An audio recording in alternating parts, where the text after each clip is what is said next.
Ivan Cleary is an icon of the NRL, having just completed a trilogy of premiership victories with the Penrith Panthers in 2021, 2022, and the remarkable come from behind three-peat win over the Brisbane Broncos in what is one of the great grand final wins for me of any sport anywhere in the world.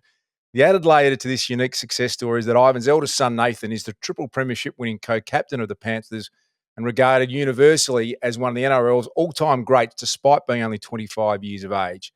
Ivan himself had an outstanding 186-game playing career that saw him in 1998 score a then record 284 points in an NRL season.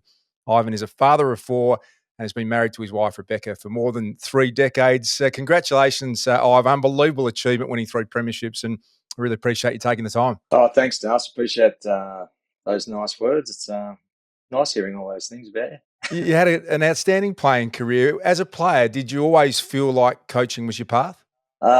No, not really. Yeah, it was only probably late in my career when you start kind of thinking about what's life after going to look like.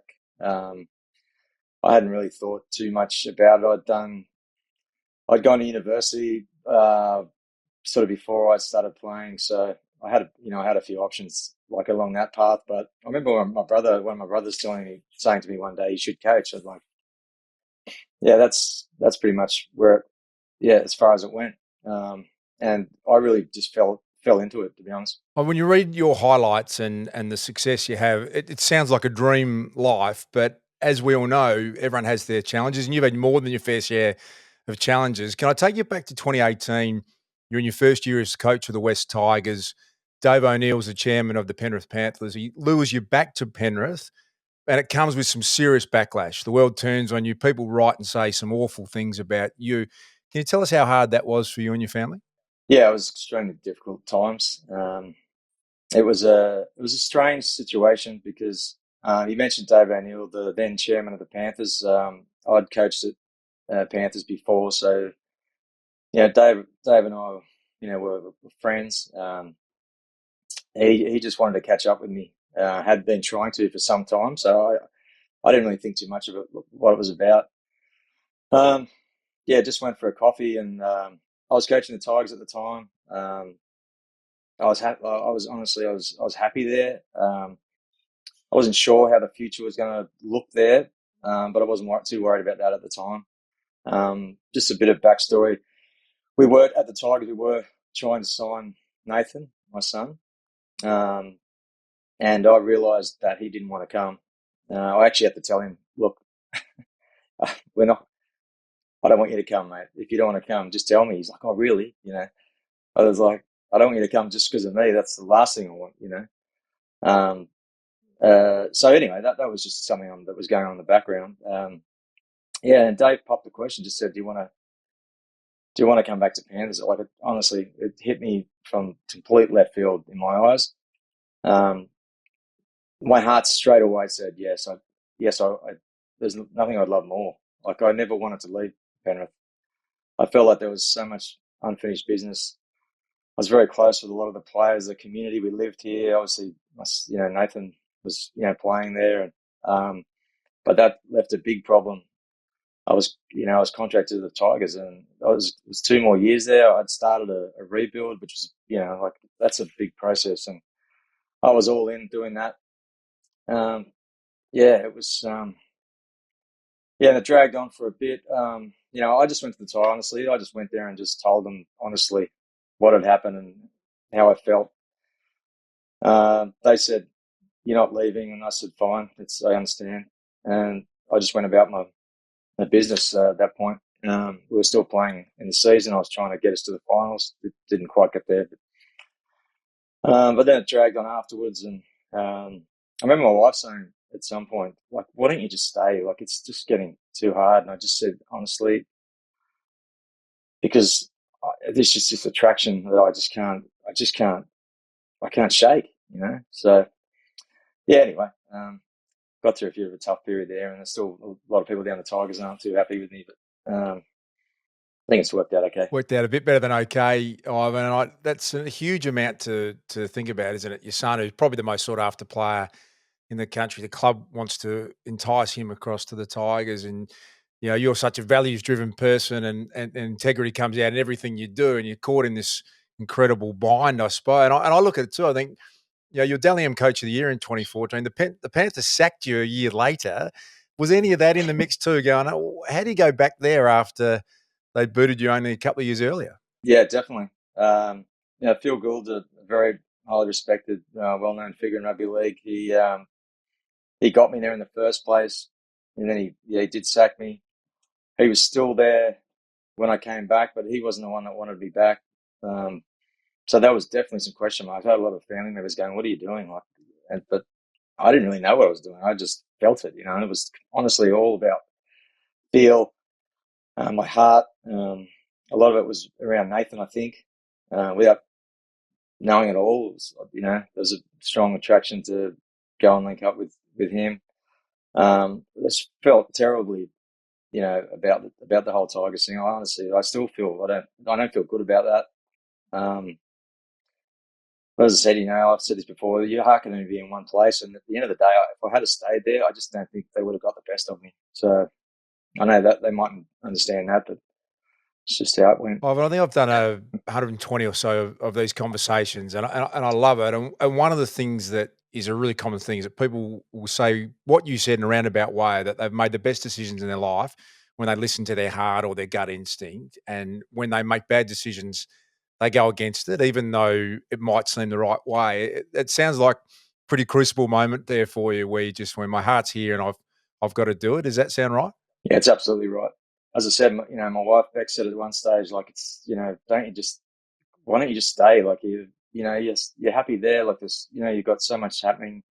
We're on the right path, all that stuff. I just said, I get it, babe. Like, I'm a fairly simple bloke, really. I'm fairly conservative as well, so it would have been really easy for me to just go no. But for some reason, I just kept down the path. And I don't think you ever want to look back and say, well, I told you so. Like, this was, it's not really about that. It was just something I felt like I had to do. And I think what it has shown is that, I felt like I did belong at Panthers. The stuff that I, started or helped start, many years ago, I did have some unfinished business, I think. And anyway, it's just one of those things that happens in life. I totally agree about the gut feel and I know, such a common thread in leadership. And that the amount of times you don't do it, you just kick yourself and go, "How I knew I should have done that." So I think it's one of the fun things about being a leader, I reckon. Yeah, it's a great bit of insight. You fast track, then you find your way to the Panthers in that first year. You're 2-8, 2 wins, 8 losses, 10 rounds in. And I read this from you at the time. You said, "I felt burdened by the father-son thing. Nathan wasn't playing well. I felt guilty for that. I felt like a burden on him. I was wondering, maybe I'm not the right man for the job." Can you tell us about that bit of self-doubt that crept in at that time? Yeah, I think I started that year still carrying the baggage from the Tigers. I still felt like I did feel guilty and bad about that. I was hearing the noise too much. It was really affecting me personally. So that was part of it. The other part was there's a lot of pressure, a lot of pressure around the signing, me going back to Penrith. So there's a lot of people, a lot of eyeballs on us, particularly and more so because of Nathan. That's why I felt guilty, because I felt you don't deserve to have extra pressure because of me, essentially, on you. And I think that was affecting him. It was affecting me as well. I'm sure it was affecting my coaching because, as you know, like, it's just people feel that and they feel you. So I was, it wasn't great times. There's a lot of doubts going on in my mind. The team was playing terribly, honestly. Like, as the coach, you're responsible for the performance. Like, I don't care what anyone says. You can blame the players or, as much as you want, but the fact is you're responsible. And it was a mess. We were just, terrible. So anyway, sort of hung on and turned it round. we ended up winning 7 games in a row at that point, which I don't know where that came from. It just sort of happened. And then we stumbled to the end of the year, missed the finals. I definitely thought, well, yeah, I'm not sure. I'm not sure whether I am the right man, but in the end, I was like, well, no, I'm going to go for it, and made a few changes and did a couple of things there, and yeah, I never expected what's happened in the next 4 years. Spoke about a bit of dysfunction in the culture at that time. Can you share a bit about what you saw and what needed to change? I mean, listeners probably have read the book The 5 Dysfunctions of a Team by Patrick Lencioni. I'd read that book about 10 years earlier, but had forgotten about it. My brother sent me just like a snapshot of, what the book's about. He just sent it to me on the phone one day. And I looked at it and just went, oh man, like that is us. Like that, honestly, that is us. That was quite a shocking moment, but a good one as well. It was like, so that was the basis of, we're going to turn some things around. I mean, I was trying to promote change, whenever you come into a club. I know I'd been there before, but was definitely trying to change things. It wasn't a rebuild by any stretch. We had some good players, and it was ready to go, I thought. But culturally, there were some things that I thought we needed a shift there. And as you know, some people come with you on that journey. Some take some time, some don't. And that's what was happening. We needed to change some things, and some tough decisions were made. Some unpopular ones probably, but that's what we had to do, and that's it's the same as anything. Like, it just took me a while to realize that we had to make some changes, and that was one of the things about the first year back there, 2019, where we were struggling. I thought the place was different. I thought I knew the place. I'd coached there before. I'd watched many games when I wasn't there because Nathan was playing, but things had changed, and I didn't really. I didn't notice until I got there. So that was interesting. It was difficult, but it was also good. It's good to go through that time, and it's definitely some hard times early, but I think the struggle is what it's all about. It definitely makes you enjoy the good times more. Fast track only a handful of years later, and you're hugging your eldest son. He's the co-captain of your team. You've just three-peated and pulled off one of the great grand final wins. He's played one of the great grand final performances, as I said off the top, in any code, any sport in the world. That's the level of what you'd have achieved. Are there any words that can describe the amount of joy that you must have felt post the third grand final win with the family? No, I don't think so. It was just incredible. I've been fortunate enough to, win 3. They've all been different. The emotions have been all quite different, actually. This one was, I don't know if I've ever felt euphoria, probably other than sort of, when you have your children and just sort of particularly the first child, we've never seen one before, and just go, oh my God, like, but this was something else. Just the way the game went, and how radical that last 20 minutes was. And like when it was actually over, it was just like, it was sort of surreal. And it took me, honestly, it was like weeks to try and wrap my head around how that all went down. You watch the game back a few times and piece together some stuff. But I like all the stuff with my family, and obviously Nathan, what he did. You couldn't write it. So I feel very blessed, very lucky. So to win one NRL grand final is incredibly tough. To win 3 in a row is just next level. And to set the scene for those who aren't on the same plan, that don't understand, 24-8 down, 61-minute mark of the grand final. In the last 18 minutes to win, you score 18 unanswered points. It's the biggest come from behind victory in grand final history. You looked as calm as anyone could possibly be. I watched you back yesterday in preparation for this in the box. I don't know how you kept your cool. Can you describe what sort of work goes into being able to get that right in that circumstances, and how you've been able to prepare that?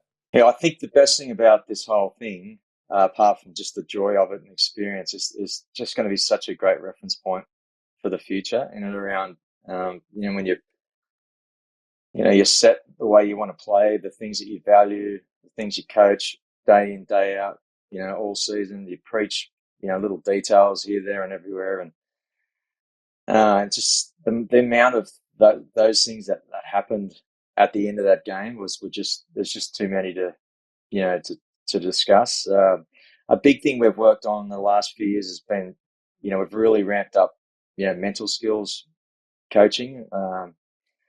Like obviously the better you get, the higher level of competition. We all know how much the mental stuff is important, but we probably not neglect it, but it's probably never coached as much as it should.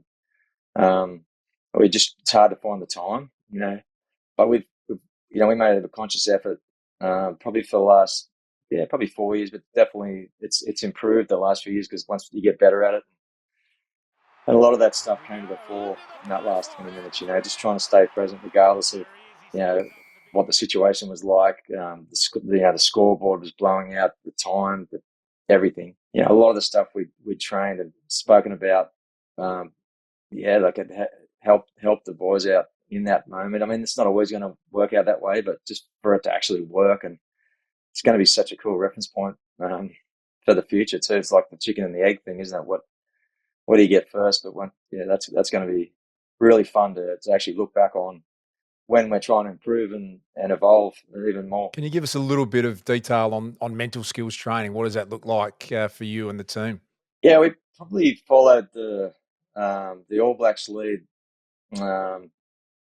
Probably that's probably going back to 2011. They were struggling with pressure. Clearly the best team for probably 20 years, but they only won one World Cup at that point. And they use the red blue model. Like Ceri Evans, I think, is so it's quite an intense,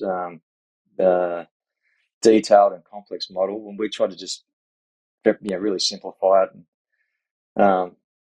So that's kind of the way we do it, and work towards very simple stuff. Try not to make it too complex and too complicated for the boys, or me. um, but it's a lot of it's just around dealing with pressure and outside noise and just all the things that can distract you basically in the middle of a game. And we feel like we've only really scratched the surface too, so that's exciting for for the future. Heard you reference an army camp at the end of the 2019 season. I think that you felt maybe led the foundations, and then you built your culture and values on the back of that. Can you share us a little bit about what that did for the team? Heading into the three-peat premiership wins, and what are the values and cultures? How do you articulate them? Probably going back to the when you asked about the difficult year in my first year when I came back in 2019, and we had to make some changes at the end of that year. When I was originally sacked at Panthers at the end of 2015, I had a year out. So I really tried to spend that year trying to, I'd been a head coach for 10 years at that point. Started pretty young at like 35, pretty much straight out of playing. Made a lot of mistakes. Had survived essentially. Pretty much that's it for 10 years. So I sort of sat down and thought, okay, I need to, streamline the whole thing. Like, what have I learned? What works? What doesn't? And part of that was, I got to, when I first started coaching the New Zealand Warriors, that was 2006. I had an assistant coach called John Ackland. He's about 12 years older than me, I think. Real wise guy, real old footy head guy. One of those guys, the one-liner types, and, just so cool. And I remember him saying to me, the most important thing you will do is create, the right environment.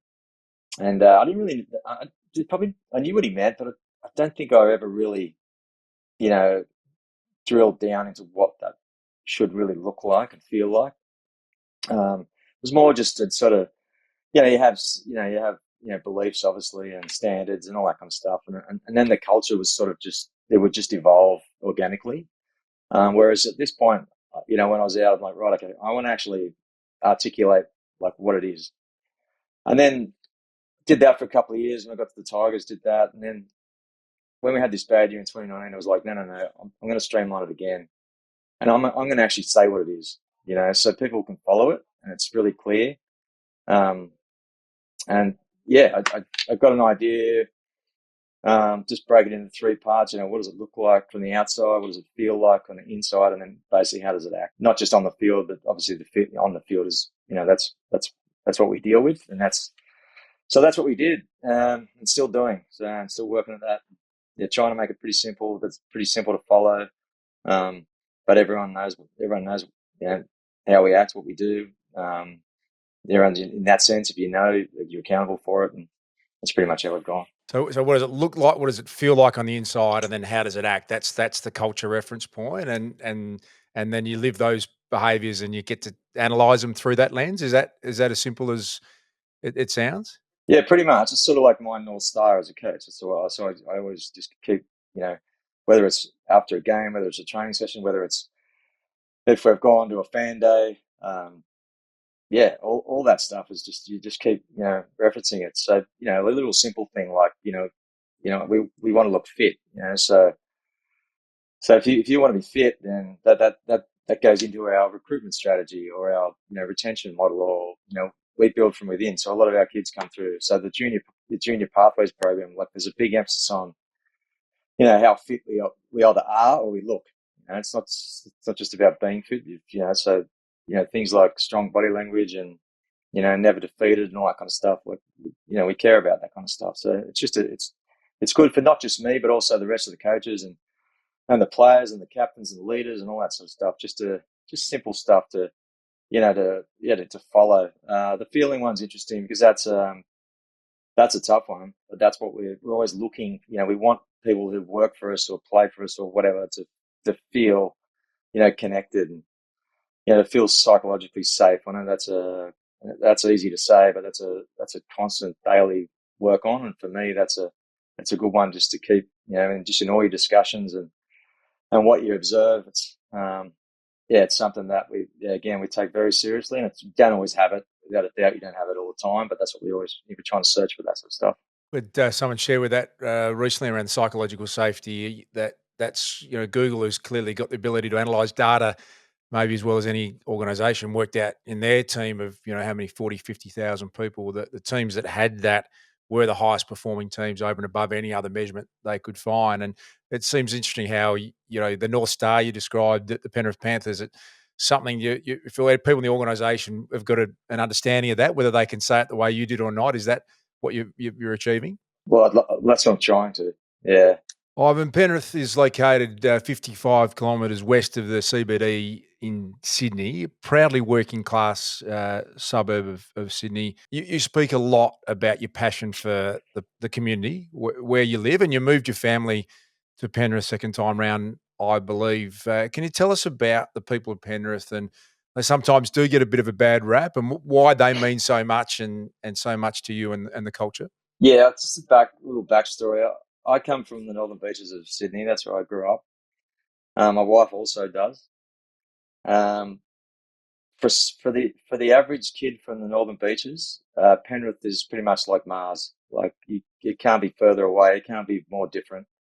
Um, it's not somewhere where, as you're growing up, you're going to go, you know what, I'm going to live in Penrith. I'm going to go there.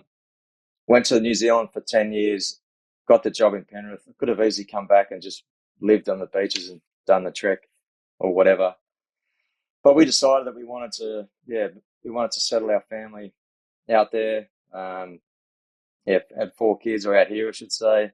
The thing was, Nathan was like about 14 back then, 13, I think maybe, and he's a good little footy player. He wasn't a superstar, but one of the things that was going to be good about was like the footy system out here is strong. So if nothing else, he's going to play good competitive football each week, and which would help him. Honestly, it's the best thing we ever did. My kids love it out here. Honestly, the people are, without putting, I don't want to put anyone down in Sydney. I come from the beaches, so I'm probably allowed to say that. But eastern suburbs, I've spent a little bit of time out there with the Roosters. There is no pretentious people in Penrith. Or if they are, they don't get very far, and they won't last. And they're just real people. They love their community. I felt when I got here, the club wasn't going that well. You get a lot of people, come from sort of towards the city and live out here. Obviously, it's a bit cheaper and whatnot, a bit more space. So there's a lot of like second, third generation, South fans, Parramatta, you name it. And if you were a Panthers fan, you didn't really want to put your head up and talk about it too much, and that was one of the things we wanted to change. We wanted to, we want Penrith people to be proud of, their team and their area, and it wasn't all, it's not always the case because, as you said, there's a bit of shit put on us and stuff, and but just to see the amount of Panthers jerseys and whatnot around, and just the pride that the community is feeling, not just about the team but about themselves, and that is to be able to have some sort of influence there is just mind blowing, and I feel very grateful for it. You're proud now, the Penrith community, no doubt about that. And you mentioned, Nathan, you said he was a pretty good little footy player. You coached him when he was 6, I believe. I read about him as an Australian schoolboy champion who played, national level. I mean, was there a point in time where you thought, hang on a minute, my eldest son here could be a serious NRL player? Was there a time you can remember that? Yeah, probably when he made the Australian schoolboys. That was like, doesn't always mean you're going to be an NRL player, but you're on a pretty good path. He was in a really good Panthers under-20s team at that stage. Very strong. I think there's still 5 or 6 kids out of that team are actually in our team still now. So it's very strong. But no, I guess you sort of you hope and think that he should be able to play. How long for? Honestly, I never would have envisaged where he's at now. Interestingly, when I got sacked, that was probably the best thing for him because he was, he was debuted as an 18-year-old. Where if I was the coach, there's no way I would have picked my own son as an 18-year-old in the team. So it's funny how things work out. Like that's worked out better for him. And I love asking this question, about leadership on the home front. As I said, you're a father of 4. What are you like as a dad? I think I'm all right. Like, I probably it's just, I guess a personality. You got to lead however you do. I love my kids. All my kids love them as much as any of them. So, 2 boys, 2 girls. We had 2 very close together. Then we're pretty happy with that. A boy and a girl. Pretty happy with that. Then 6.5 years later, we got bored and life was getting too easy, so we thought we'd have another one. And then another one turned up. I'm not sure how that happened, but so we had 4. Boy and a girl, bit of a break, and then a boy and a girl. So I know my first 2, they complain constantly that we were far harsher on them than we are the younger 2, and that's probably true. So I think over time you get a little bit lazy being a parent. It's just let them do whatever. I've got 4 as well, and I concur, isn't it? You run out of gas by the 4th time round, and they might be the most well-adjusted, the 4th one, because you stay out of their way potentially. But Nathan, Jet, Malaya, I think, and India. I wanted to ask you, I was talking to a friend of mine, a very successful AFL player. His older son is a star of the AFL, as it turns out, was an early draft pick and one of the best young players in the competition. His second son didn't quite make the grade. Beautiful young kid. And I was talking to him recently. He said, for the second son, he's almost felt this sense of shame that the pressure from the family, the outside world was so much. So that's one of the saddest stories I've heard. And Nathan's carved this path out that's almost impossible for anyone to follow, let alone having a dad who played and the other siblings. Is it a hard thing to try and protect the others in some way from that? Yeah, well, my youngest son, Jet, he's now 18. He's in the Panthers system. He's already experienced a lot as a young kid. Whether it's going to play at a school game and the whole opposition school are basically chanting and just you're not as good as your brother or this or that, and I can I know he feels that. He's starting to get better at just letting it wash over him. He expects it a bit more. I've spoken a lot to my wife about this over the years, and that I worry about it a lot. That what Jet's going to have to put up with, not just as me, his dad, but obviously his brother. Just so happens he plays the same position, which is he tried to change positions, but he couldn't. That's what he plays, and that's what he's best at. So that's all sort of still ahead of him, and And I do, yeah, I worry about it, but we talk about it a lot as well. Just try and keep an eye on it as best we can. There's some things you just can't, avoid. Like there are, his peers and friends and their families and parents, and they see things that I don't think exist. But whether it's they think Jet gets a bit of a rails run because of who he is, and that's hard. That's hard for Jet. Like that's not his fault. It's not his. And that would never be the case, by the way. I would never do that. Well, that's what I think. And then again, I reckon some people have to tell me that, he's actually going well when I'm sort of trying to play it down all the time, so that's a bit difficult for the girls. Yeah, they haven't been I don't think they've been affected by it as much. Well, they sort of they don't kind of talk about it that much either, but, I don't know. It's just one of those things as a parent, you're just trying to navigate as best you can. Don't have all the answers for sure.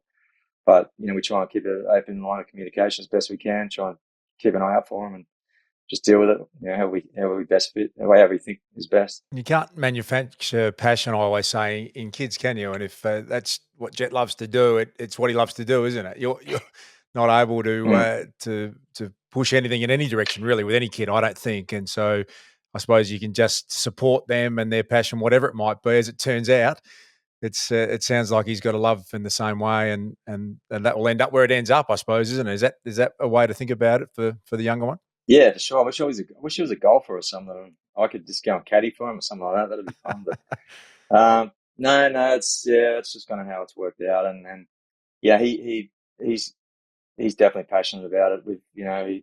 He's probably thought about that himself, thinking, do I really want to do this? Do I go down this path? But it's what he wants to do, so we'll support him.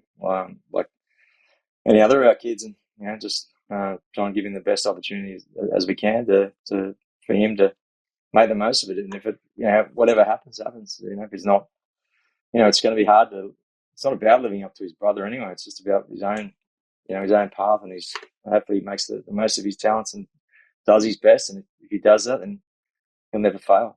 Ivan, speaking of passion, we've got a great passion for this World Aleda Connect that co-founded with one of my oldest friends, a guy called Matt Waterwitz, about 9 years ago. And we connect people from different backgrounds around the globe now to learn and share in what we hope are these trusted environments for personal development groups of 5 or 6. And we've been incredibly privileged to have you collaborate in that world. Can you tell us a little bit about Aleda Connect for you? I had heard of it. Matt gave me a call. I don't know whenever that was. Probably a bit over 12 months ago, I guess. And just straight away when he mentioned it to me, I thought it sounds like a really good idea. It's I know probably talk about this a fair bit about the loneliness of leading, and I think that's the best thing about it is it's not about really what you are specifically doing. It's just the common threads within, whether it's business or sport or entertainment or whatever. There's so many things that you just go, oh man, I understand that, I get that. I'm glad you're going through that. Like, I think a lot of the times you get off a call and think, I think reinforcement a lot. I think that's okay. I think, yeah, man, I think, what I am doing is, I think we're on the right track. Or so there's no, I find there's not a lot of times you go, oh, I'm completely off track there. A lot of it's just reinforced. Just being able to talk about stuff that you just don't get. You don't get to talk about. Really, like as a head coach, you rarely get feedback, or whether they like it or not. A lot of people are sort of telling you what you want to hear a lot of the time. That's why you get married, I reckon, because that's you get sorted out there pretty much. I'd certainly do, which is good, very good.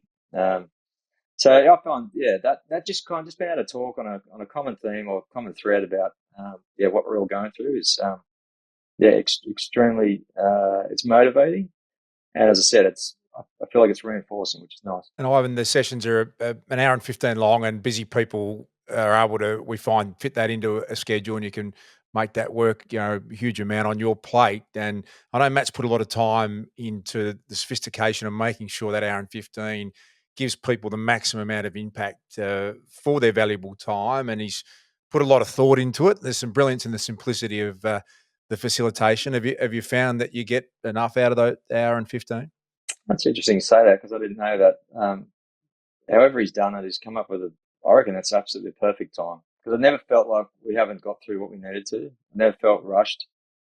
Just never felt too long, or so I feel like it's perfect. Probably what I didn't mention before is I think sometimes the beauty of these conversations are it actually gets you out of your own misery or head or thoughts, where you can actually sit down and listen to someone else's and offer something, and that's good. Hopefully, good for them. That's good for you too. It's good to sort of think, oh, it's a different. I'm hopefully helping someone um, in a completely different space, and I've never even thought of that.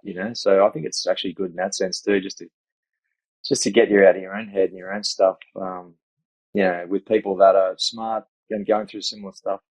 I love the group you're in, Gus Wallen, one of the great people and true gentleman in life. Nathan Paris is a extraordinary individual, and he's both I've had the privilege to sit down in this format with. Leon Cameron's one of my oldest friends, as it turns out, and Jack Trengove is just a super impressive young person, and everything Jack has done throughout his life. And I know that the opportunity to catch up with Ivan is incredibly special. Success leaves clues is something we talk about a lot, Ivan. I'd love to ask you, we feel like there is some patterns around why people have success, like you, and one of the great success stories in recent times. And we think that idea of self-leadership is where it starts for people. That's hard to have an impact on others if you don't have an idea of your own sense of self-leadership. What does that mean to you?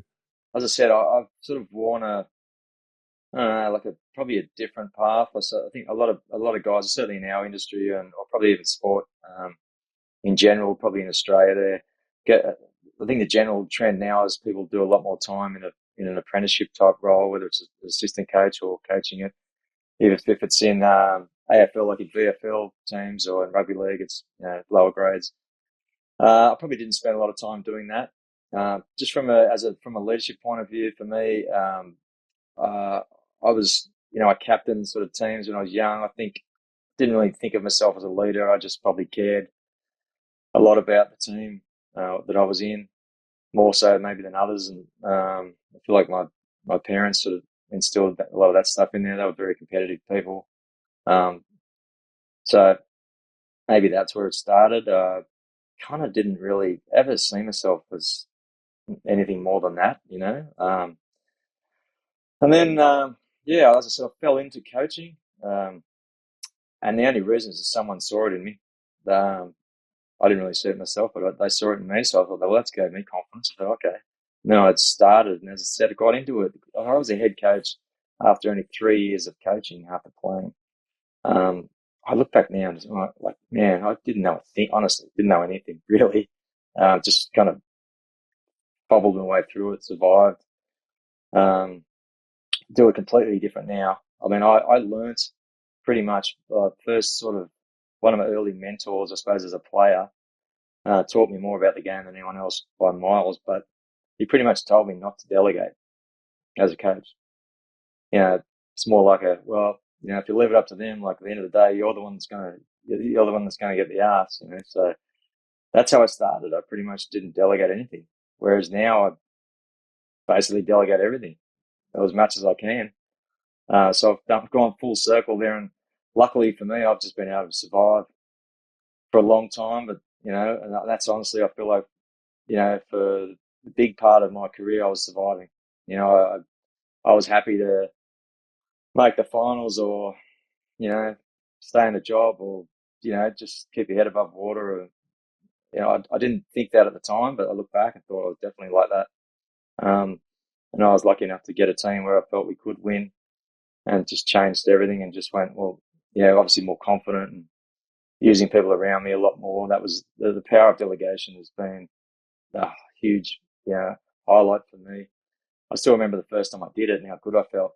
How like stress relieved, and which was pretty cool. And I suppose so. I've just learned along the way, and I'm still learning, and I think that's what probably keeps me, excited about the job. 357 games in before you win your first premiership. You coached a grand final in 2011 at the Warriors, and I had the privilege of talking to Craig McRae, just won the AFL grand final with Collingwood a few weeks back, and a lot of similarity in my mind around the two of you. Craig was a bit the same. He didn't see himself as a senior coach for 18 years. He took a longer time, but really didn't plan on doing it. But delegation, is probably where he has got a superpower now too, the trust he's got in everyone and the way he's able to do that. It sounds like a very similar set of values that you're talking about today. We see leaders in positions of success like yours. They're conscious about how they positively impact people in their environment every day, and they think about that consciously. Is that something that impact on others in a positive way that you think about? Oh, absolutely. Yeah. You hear things. I remember reading fairly early in my career, like, it's a lot of the stuff that people will see from you is not, sorry, exactly that seeing. It won't be necessarily what you're saying, or it's how you conduct yourself. It's how even your body language at times, even the way you react to a certain situation. Everyone's watching all the time. And I still feel I don't always remember that, but it's a good thing to remember. If you're dragging your heels about something, or you're walking to work and you're distracted by something else, people feel that, and that's gonna have a negative effect on the day, which means at the end of the day, that's part of your season, or your week. So that's the first thing. The second thing is, I love to, and I don't think about this all the time, but I still struggle to comprehend that sort of positive impact that you can have on the smallest things, doing the smallest things, um, but it's there, and I feel really lucky and blessed to be able to do that. I don't go looking for it, but I do realize now, I think, you know what, I probably should have taken a little bit more time.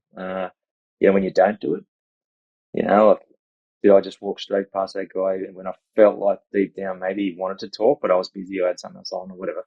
So yeah, I'm still learning about that, and I still have to actually check myself a fair bit about that. At the end of the day, I'm an introvert, which can be it can be the opposite of what you need to be sometimes. I love, I love talking to people. I love hanging out with people and all that stuff, but I also like, time to myself as well. So that's always a struggle for me.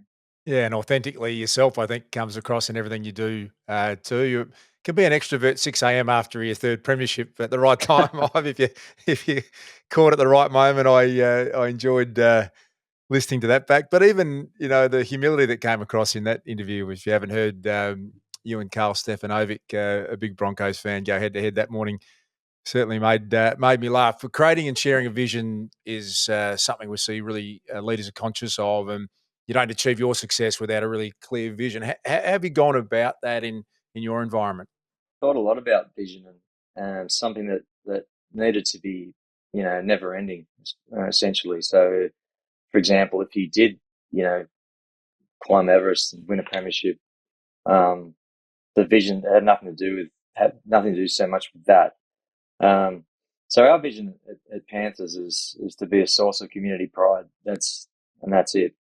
So I feel like in that sense, it's so many things. So it's more than just about how we perform on the field, although that's obviously a big part of it. It's how we present ourselves to our fans. When we're alone, in the streets, at a function, in a restaurant, at a pub, at a school, driving, sitting at the lights, whatever.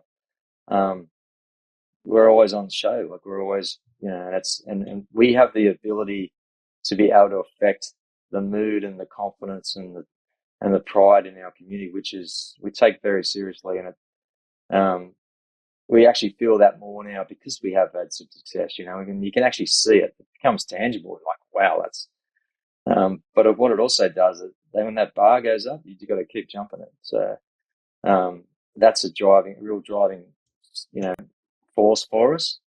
And it'll be the same again when we kick off soon, and forget about all the stuff about winning premierships and whatnot. If we can, first things first, and we're always trying to be a source of pride for our community. If they can be proud of what we do and we can make them feel good about that, then that's going to be a pretty good feeling for us. I love it. Source of pride for your community, and it's fascinating. And so, not in a lot of clubs you hear this, we exist to win premierships, and that language is at the top of the tree. But for you, that comes after bringing that pride to the Penrith community? Generally speaking, if we are a source of pride, then we're probably doing a lot of the stuff that's going to get us, achievement.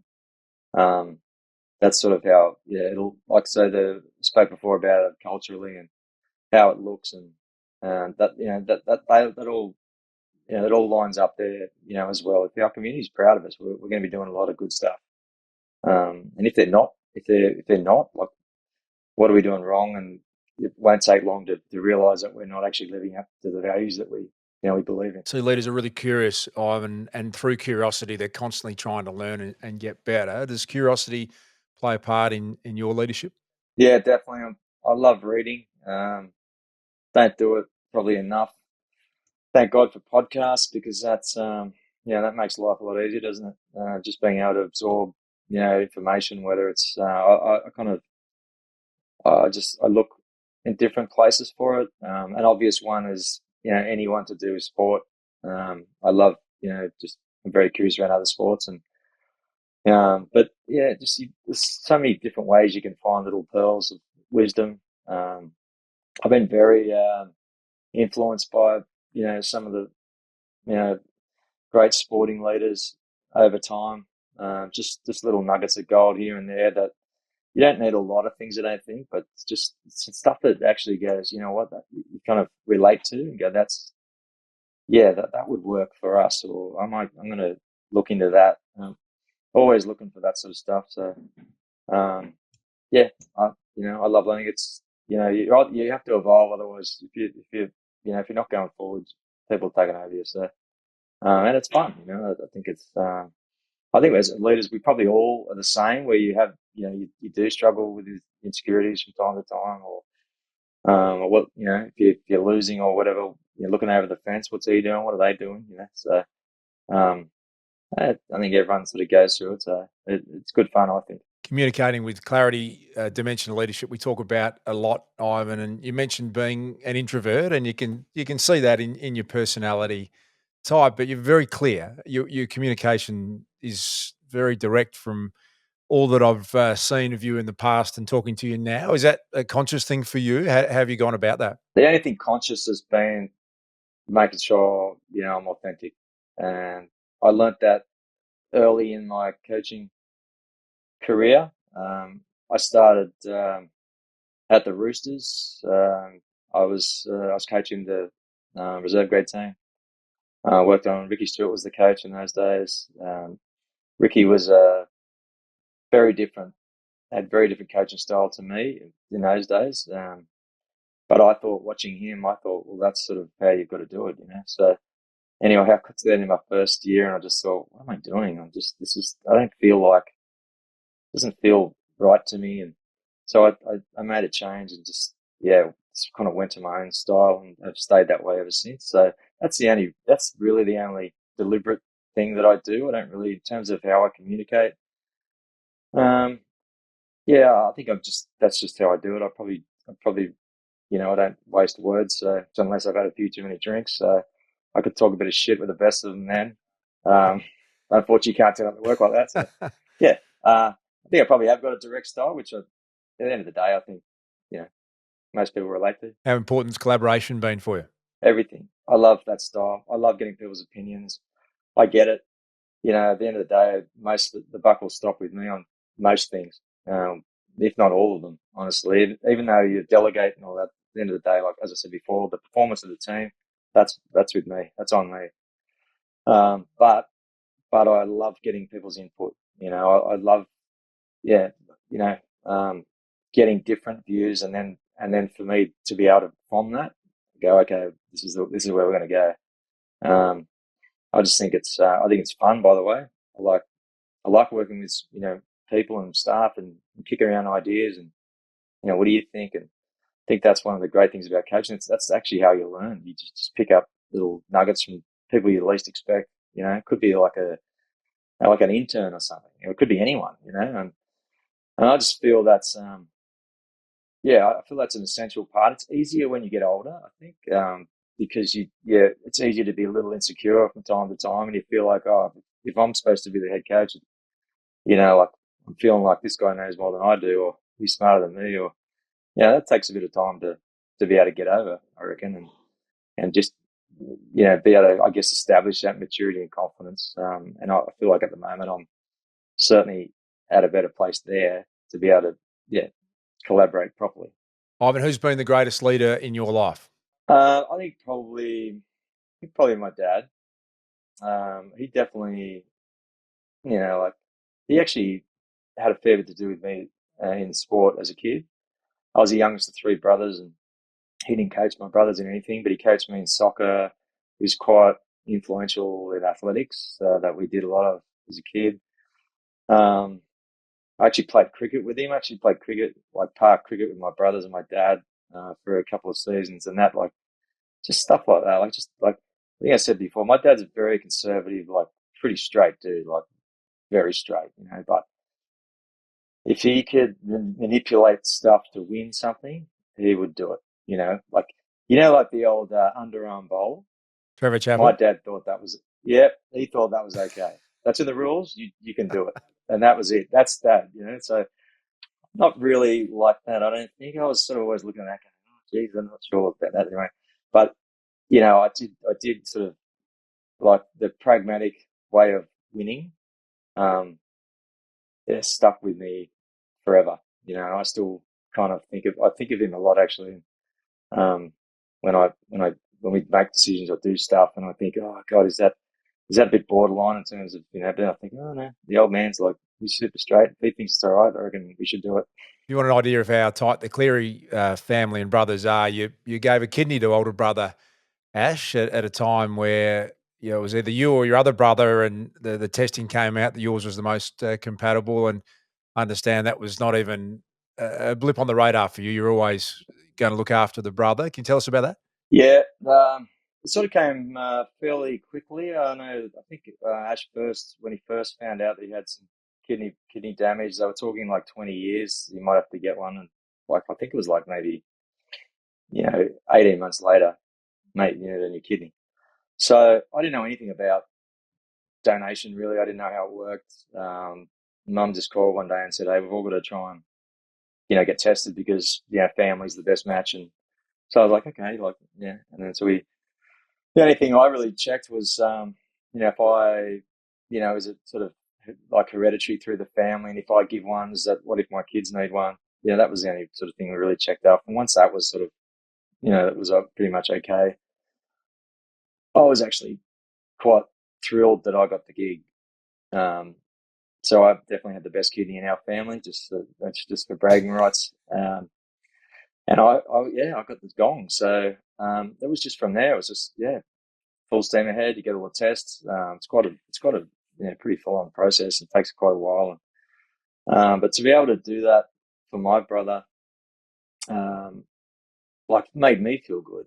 Like it's of course it helped him, but like like it was.